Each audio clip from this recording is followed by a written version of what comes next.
तुम्हें कर, सब कुछ।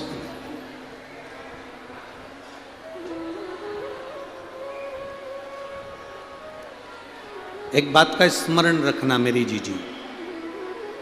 और जितने मेरे जीजा बैठे हैं ये भी, कभी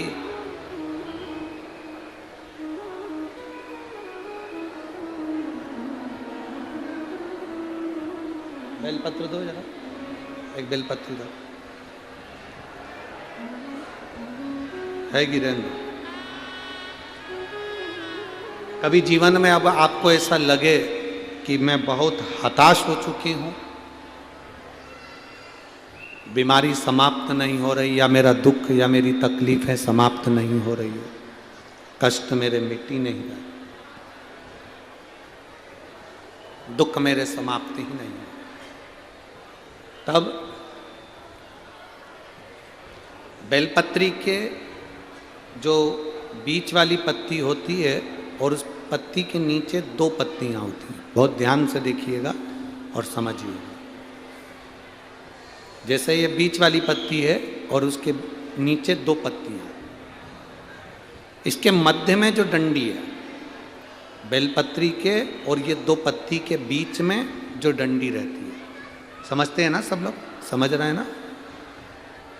बेलपत्री की बड़ी पत्ती पहले नंबर की पत्ती और उसके नीचे की 2 पत्ती, उसके बीच की जो डंडी होती है, इस डंडी में चंदन का लेपन कर कर,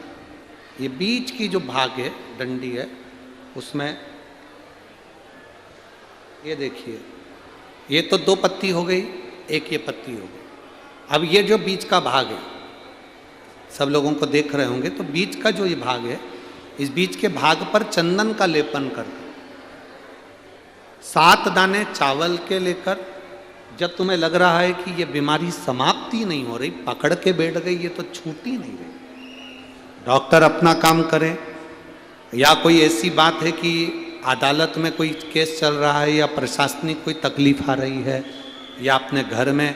कोई व्यापार से जुड़ी हुई या कोई धन से जुड़ी हुई कोई प्रॉब्लम है और वो समाप्ति नहीं हो रही, बहुत बहुत आप लोगों ने कर लिया, तब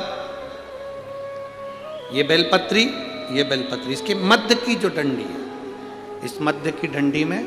चंदन लगाकर 7 दाने चावल के लेकर, आप जब द्वार में से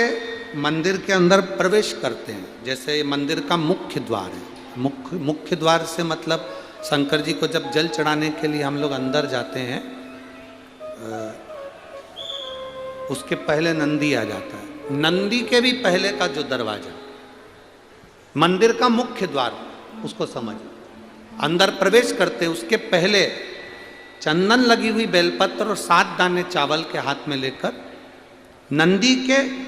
सीधे हाथ की ओर से, मतलब आपका भी सीधा हाथ है तो नंदी का भी सीधे हाथ की ओर से, आप नंदी के कानों में अपनी बात को कहकर, ये बेलपत्री और 7 दाने चावल के ओम नमः शिवाय बोलकर, नमः शिवाय बोलकर, या श्री शिवाय नमस्तुभ्यम कहकर, डंडी का मुख अशोक सुंदरी की ओर हो और शिवलिंग पर उसको समर्पित कर दो चावल के दाने के साथ। केवल 2 या 3 सोमवार आप करेंगे, धीरे धीरे रोग में दवाई लगना प्रारंभ हो जाएगी और रोग समाप्ति पर जाएगा और आपका कार्य भी सफल होगा। 2 या 3 सोमवार में, ज़्यादा हमको नहीं करना है, 2-3 सोमवार भी आपने कर लिया तो कर लिया, 3 सोमवार। और मेरे बेटा बेटियों से एक निवेदन बहुत अच्छी, अगर आप मेहनत कर रहे हैं, पूरी मेहनत करो, भरचक प्रयास करो, चाहे तुम सीए की पढ़ाई कर रहे हो, चाहे इंजीनियर की पढ़ाई कर रहे हो, चाहे डॉक्टर